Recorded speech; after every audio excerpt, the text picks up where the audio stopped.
Урматтуу президент мырза, урматтуу президиум жана делегаттар, Элмирбек акын айтмакчы, меникиндей ачкарын сизде деле ток эмес, сиздикиндей көп көйгөй менде деле жок эмес.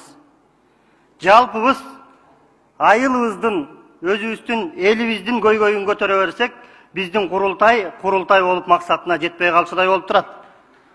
Бүгүн биз курултай эмес, көйгөй айтуучу кеңешпеге айлантып баратабыз. Мен ошон үчүн айтат элем, бүгүнкү курултайда улуттук идеология деген маселе өзөк болуп көтөрүлүш керек. Биз идеологиябыз кандай болот?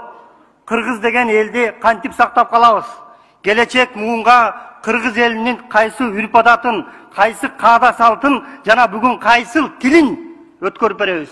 Бүгүн кыргыз тили кыргыз мамлекетинде өгөйлөнүп атканы жашыруун эмес. Биз улуттук идеология катары биринчи кыргыз тилин өз ордуна коюп алып, анан алдына кадам силтешибиз керек деп эсептейм. Президент мырза дагы өз сөзүндө мамлекеттин өзөгү бул эне тили деп айтты. Биздин башка жакта айтпайын, борбор калабыз Бишкекте кыргыз тили киргиз тилине айланып, жанагы ыш менен түтүн каптагандай борборду киргиздер каптап кетти. Кечирип койсун мени.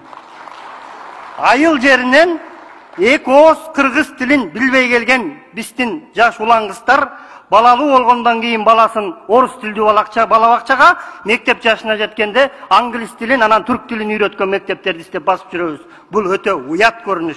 Урматтуу менин жердештерим, мекендештерим, айта берсек көйгөй көп дейт.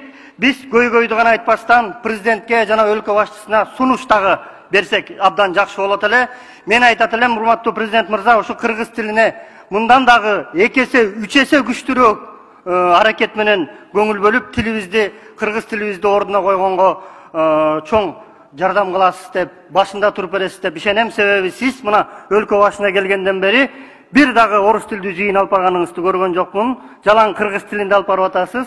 Мунуңуз чындыгында алкоого татый тургандай нерсе. Эми тил маселеси бул улуттун уңгусу экен. Ошон үчүн тилге токтолуп атам, баардыгыңыздар колдойсуздар деп ишенем. Баягы Алтынбек Исмаилов деген акын жигит айтты эле, ташты сыгып тарыхты төккүм келет, тилимди мен тутуп өткүм келет.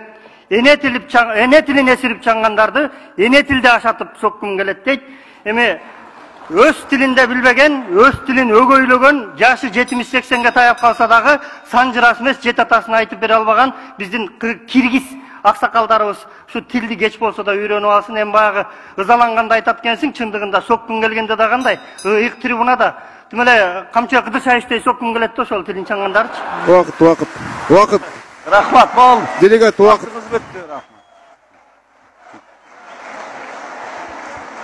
Чолпон